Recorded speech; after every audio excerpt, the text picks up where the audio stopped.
Howdy, this is Maryam Henein, and I am honored and excited to share a 4-part interview with Zach Vorhies. He's a Google software engineer of 8.5 years turned whistleblower, a truth seeker and a beautiful spirit. And we're going to be exploring health freedom, censorship, what accredited professionals have experienced. Zach says that the censorship against alternative health sites in the online space is nothing less than demonic.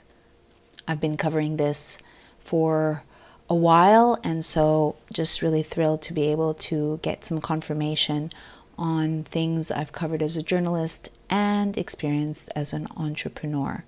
We'll let you decide for yourselves how demonic things have become. Tune in.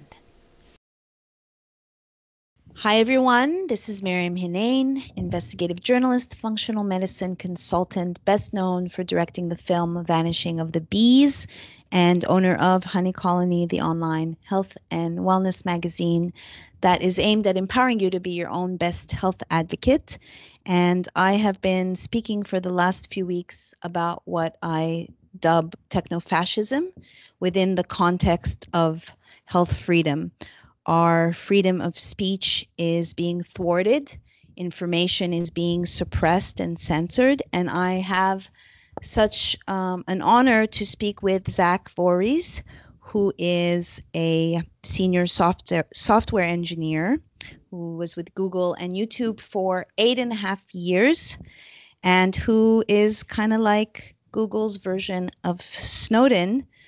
And we're here to discuss, we could discuss so many things in regards to freedom of speech, but I would like to kind of keep the focus on health freedom because it turns out that Zach knows quite a bit about health and wellness. So welcome, Zach. Thank you for being with me. Thank you, Maryam. It's a pleasure to be on your show. Thank you. So I have so many questions for you. Maybe we can start off by just, if you can encapsulate kind of, it's a whirlwind, but maybe the last couple of weeks in your life and where we're at now, given the information that you have brought to the surface. Right. So maybe I can go back a little bit further than Sure. that. Okay. I was working at YouTube for the last 3 years.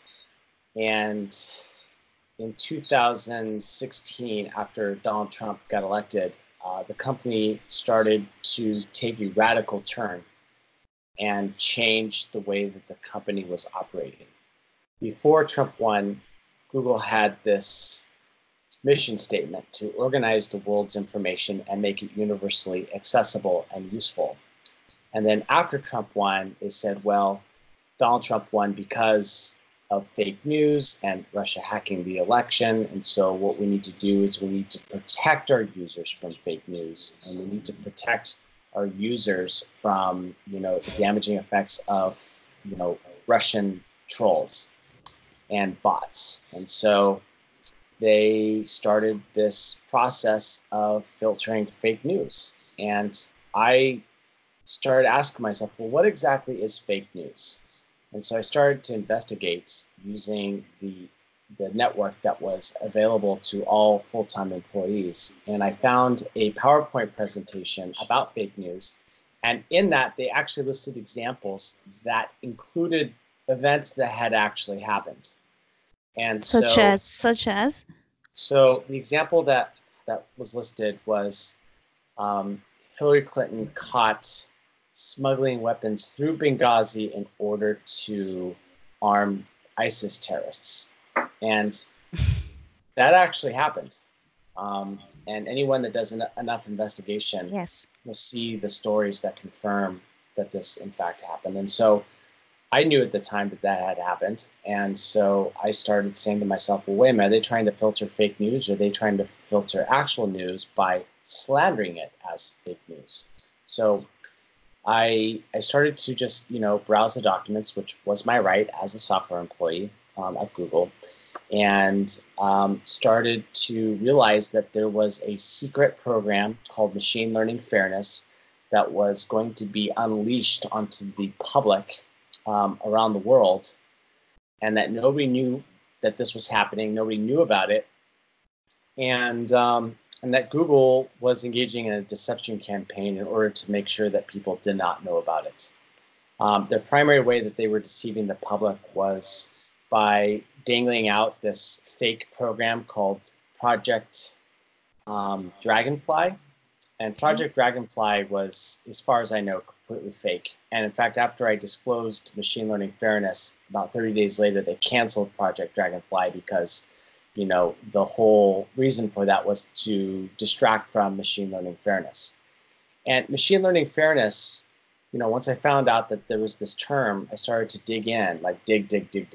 And what I found absolutely terrified me. What they said is that even if the search results reflected actual reality, and they used the example of like more male CEOs, they said that even if the search results reflect actual reality, it can still represent algorithmic unfairness and be justified for intervention via product intervention. So in other words, what they're saying is that reality is unfair, and they're going to change the nature of reality in order to make it fair and just. And this was kind of terrifying for me because I've read 1984 twice. I've read Brave New World. I've read Fahrenheit 451, The Temperature at Which Books Burn. And I've read Animal Farm. And this constellation of dystopian, narratives talks about how totalitarians would, seize control of the language with political correctness in order to take over.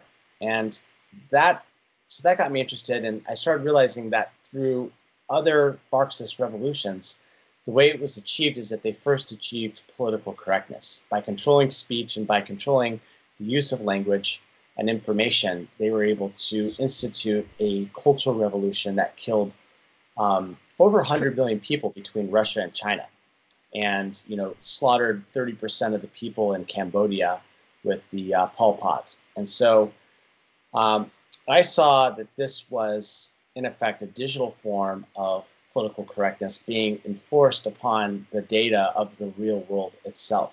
And so what I started to do is I started to collect these documents. And as I would get one document, I would find other search terms, and I would find more documents related on this until I had pretty much a really sizable picture of what was happening. In total, around 950 pages of Google documents related to this, machine learning fairness. And I kept these documents, but I didn't at the time anticipate on actually disclosing this to the general public. So what year is this now by the time you've amassed all of these documents? 2017, I'm amassing these documents. But it wasn't until I saw that Google was deleting words out of their translation dictionary in order to make a Trump tweet sound crazy that I realized that they were out of control, and that this was now a national security issue, and that no matter what the cost, I had to bring this to the law enforcement, the American people, and the media in order for them to be aware that this was coming down the pipeline for them, and give America one last chance in order to course correct. If you want to know what the word was that they deleted out of their translation dictionary, it was the word kafefe. Yes. And so when Trump came back from Saudi Arabia, he made a tweet that said, despite the negative constant press, kafefe. And well, the New York Times said, well, this word is nonsense, and Donald Trump is an idiot. And Google used that New York Times article in order to eliminate the word out of their translation dictionary. Like, they're literally rewriting. Yeah, they're just vaporizing it, right? And I'm just like, well, if they're going to do this to the president of the United States, the highest office of this country, who else will they do it to? Who else are they going to do it to? And every single time I put like a line of like, well, Google wouldn't overstep this boundary. Like, they kept on overstepping it. And I started to realize, okay, this isn't just a bunch of, people that are in an ideological echo chamber. This is like some agenda that's being, put into place by a plan. and that plan is being executed. And the people that are in charge of this, like Susan Wachowski, the CEO of YouTube, she was in charge of this, and she went from saying about how wonderful YouTube was because it was allowed us to have expression to totally violating all of those things. It's like, how could the same person do that? Like, I would expect that the CEO would resign or be fired, and then they would hire a new interim CEO that would perform this agenda. But it was the same person. And I realized at that point, this was a two-faced person, and that she didn't really have any morals. She was just executing the plan according to the agenda. Like O'Brien. Like O'Brien? What do you mean? O'Brien in 1984. He's pretending to be part of the Brotherhood, but in reality, he kind of entraps Winston and Julia. Do That's you right. recall? Yeah, the two-face. Yeah, the two-face. So I just want to step in to say that basically Google has become a digital thought police, and that for people who haven't read 1984, there is the thought police, and others are in charge of constantly rewriting history. And part of technofascism is to confuse people so their sense of memory is altered. They don't know what is real and what is not real. And we're now living in very confusing times with fake news, with alternative facts, and that is all part of it. So not to interrupt you.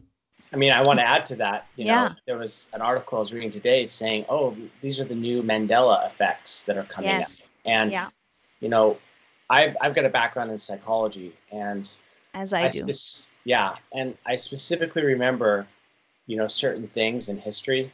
Like I remember that Ed McMahon worked for Publishers Clearinghouse with a big giant check, and now the media is coming out saying that that never happened. But the problem is that they weren't able to purge all the evidence of this. So there's YouTube videos that exist showing that Ed McMahon worked for Publishers Clearinghouse, and people making jokes that he worked for Publishers Clearinghouse. And so what's happening is that there's this agenda to make people doubt their own memories, so that in order to find out what's true, they get a state of learned helplessness and go to the state to define what is true for them.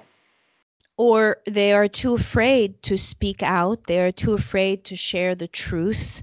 They want to remain accepted by their tribe. And that also serves to further the agenda of the thought police. So when you follow, as a journalist or as an investigator, you're following the money. So in my opinion, Big Pharma's pervasiveness reaches far and wide. And that is one part of it. I mean, people are focusing on rigging of elections and posing Google as like, or Google is posing as like, we are here to protect you. But in reality, they're not. They're protecting their personal agenda and a propaganda machine.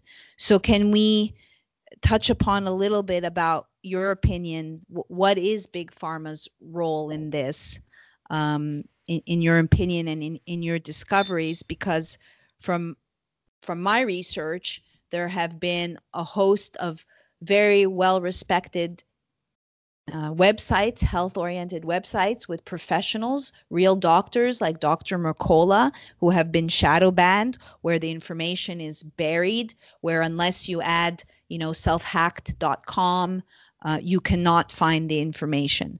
So I know that's a lot, but like let's just touch upon who is behind this agenda and this techno-fascism. Yeah, so fascism is defined by the apex capitalists making decisions on society. And as I've been researching Big Pharma's role, what I've been finding out is that they are behind a lot of these institutions that are recommending that certain things are totally safe when in fact they're not. I'll give you an example. I've got mercury fillings in my mouth, and the American Dental Association has said that that's completely safe, that it doesn't pose any threat to the individual. However, if a dentist removes the amalgam filling, he's got to put it into a hazardous waste disposal bin because they've said that it's so dangerous that they can't allow it to go into the environment.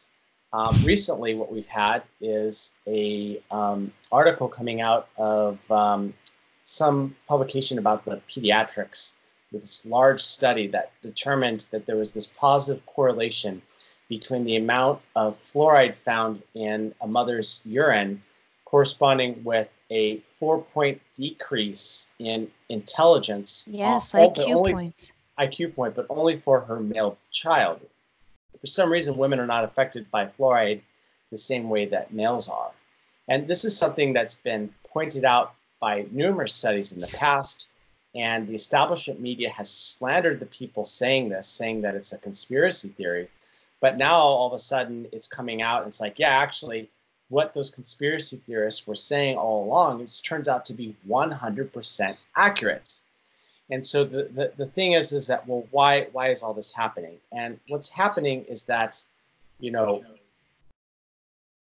pharma doesn't make money curing diseases. They want to have a subscription model for health and Sick care. sick care. And this is something that exists in every industry, like whether it's the technology industry or the book industry. The thing that they all try to push for startups to do is get on a subscription program. Why? Because advertising costs a lot of money and they want people coming back and locked in to a particular product or service.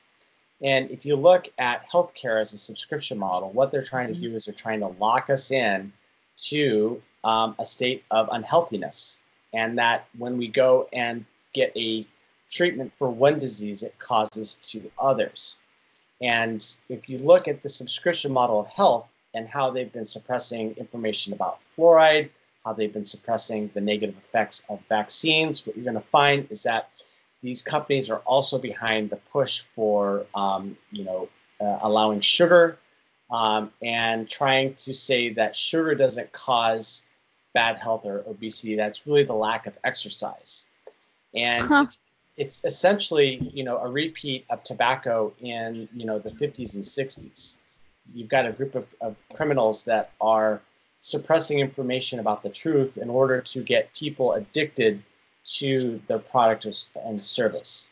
So I'd like to say, I've been studying the food supply and toxins for 15 years, and we are living in a toxic world.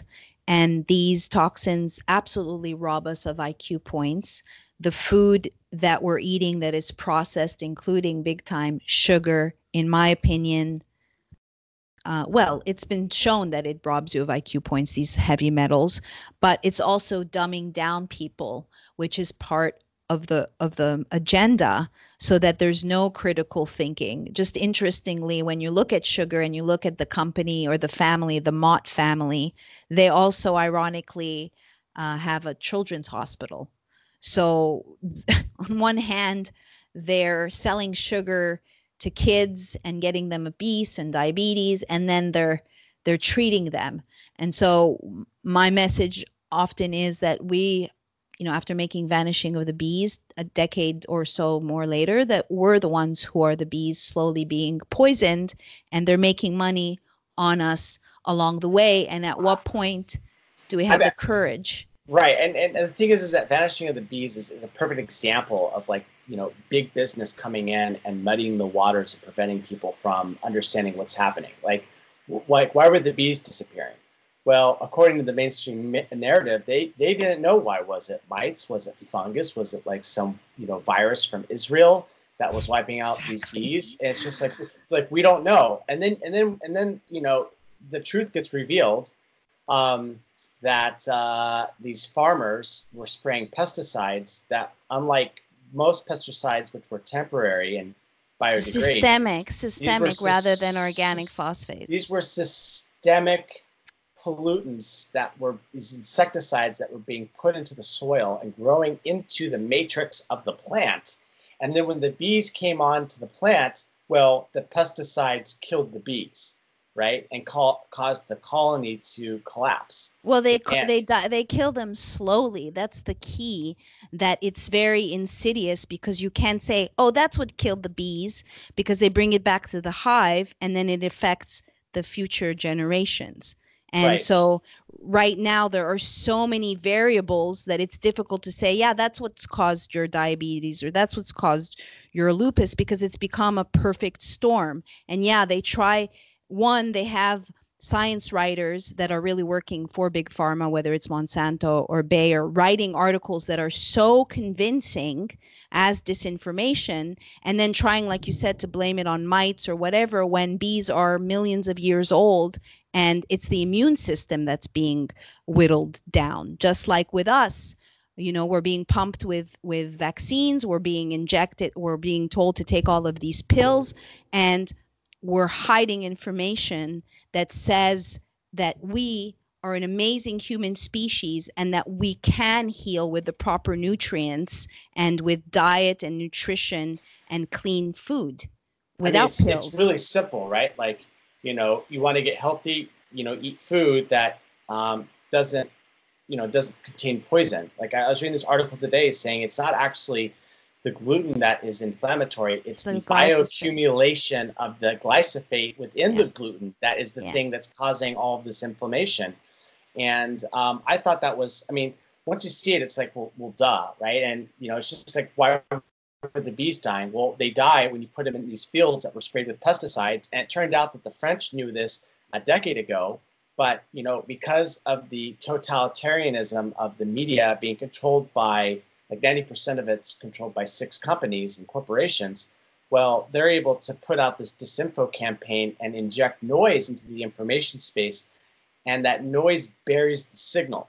And so, even though the solution and the cause is right there out in the open, the disinfo does a bait and switch, right? They say, well, it's not actually the cause, it's the symptoms, right? Yeah. And you see this with like heart disease. So like, oh, well, it's cholesterol that kills you. No, Uh, it's the inflammation caused by the calcification of your arteries. And you that in actually order, need cholesterol. you actually Cholesterol need is good. cholesterol, right? Like I went through this because I asked my dad, I was like, Dad, if you got high cholesterol, you should get on these statins. He got on these statins and he started to get neuropathy in his fingers and toes. And I sat back and I was like, well, wait a minute, why? This is a common side effect. Like, why, you know, where did I go wrong? And then I started realizing as I started like looking at all of these like YouTube channels that are popping up about health, that all of these things that we're trying to treat are the symptoms. And we're not trying to address the root cause. And if you address the root cause, then what happens is you get increased health and you get to avoid these diseases, and then you don't need the healthcare. And Yeah. if you don't need the healthcare, then they can't push in socialized healthcare. Like socialized healthcare only makes sense if you know anytime you visit to the hospital can absolutely bankrupt the individual. You Yeah. know, and then you create this problem, and then you create this manufactured solution to solve the problem. And what we got to realize is that that manufactured solution can only exist if the problem itself is manufactured. And so what we see with this techno-fascism is this collusion with these big industry titans to artificially create demand for their products where it wouldn't be there before. And what contradicts this artificial demand is if someone can go out there and say, no, no, no, actually, if you take vitamin K2 and D3 together, then they're going to decalcify your arteries and then you won't get the inflammation, you know? And so what And happens, inflammation is the root of all disease. that's right. It's the inflammation of all these diseases. And what's really funny is that these all these diseases can, like a lot of them can actually be treated with a specific vitamin regimen specific for that disease. There is a new treatment coming on for people with ALS that includes Yeah. high mega doses of vitamin D Yeah. and ketosis. And Yep. people have actually been able to halt the progression of this very, you know, deadly disease that takes about a year to kill someone. Um, and they've been able to put the disease into full remission. And there are these Yeah. people coming out here in full remission based on their dietary changes. Yet this isn't reaching the mainstream America. Why? because Big Pharma is colluding with Google in order to shut down these counter narratives that are defeating the Big Pharma's plan to make every one of us sick. It's a really just like, once you see the whole thing that's going on, it's absolutely disgusting. And the people that are running the scam, I hope that they're brought to justice really, really soon. I hope so too, Zach. I hope so too. I want to say that yeah, so many of these conditions, like I practice functional medicine, which is personalized medicine, which is looking at the root, which is looking at, like, if a client comes to me, that I'm even looking at the antecedents. I'm looking to see, like, were you vaginally born? Were you breastfed? Was your mom a smoker?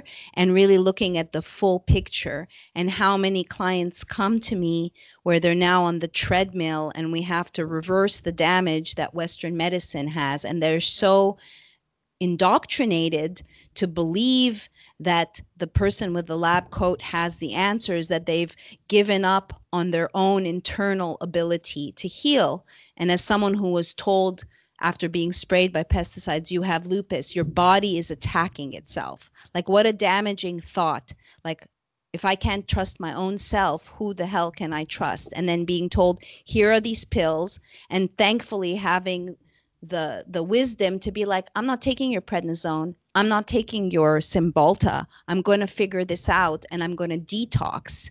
And to now live in a world where sites like myself or others that are putting well researched, sourced credentials. Maybe we can talk a little bit about, like, there's the acronym EAT that Google is telling you you can get back your rankings if you show expertise. And yet the articles that come up first, if it is Wikipedia, because Wikipedia is working with Google and is its sidekick, is written by unvetted anonymous contributors. Yes, like WebMD, it's like they don't even have an author on their page. Right? I'll give you an example of some of the bunk science that gets pushed to the top. Okay, so Yes. there's substance, this amino acid called or amino acid sequence called NAC. I don't remember what it stands for, but something cysteine. And I have it right here. you have it right there, I right? take it every day. Yeah, so do I. And what it does is it is a precursor to the master antioxidant called glutathione. And Yes. The nurses in the ER room know that if someone comes in with Tylenol poisoning or alcohol poisoning, the first thing they're going to get them on is NAC in order to prevent clear the liver. Clear the liver, because if your liver runs out of glutathione and you're trying to metabolize Tylenol, it goes through a very extremely toxic pathway that causes a tremendous amount of liver damage. Yes. And so if they give an individual NAC, it boosts their glutathione and prevents them from death. Well, according to this unauthored WebMD article that pops to the top of the Google search results, there's no conclusive evidence that NAC happens at all. In fact, it may actually be dangerous for people to take this substance. And these nurses are like, we've been giving this out for 2 decades at high doses. What do you mean it's not safe? And yet this is what pops to the top, And then you've got these other articles like, Self-Hacked is a really great example of a journalistic site. So detailed, so detailed. With the cutting edge science that's, with credible scientists backing up what they say. They're getting pushed lower, pushed lower, pushed lower. And in place of it, it's these websites like WebMD that are basically saying, don't take any vitamins. They're ineffective and they don't do anything.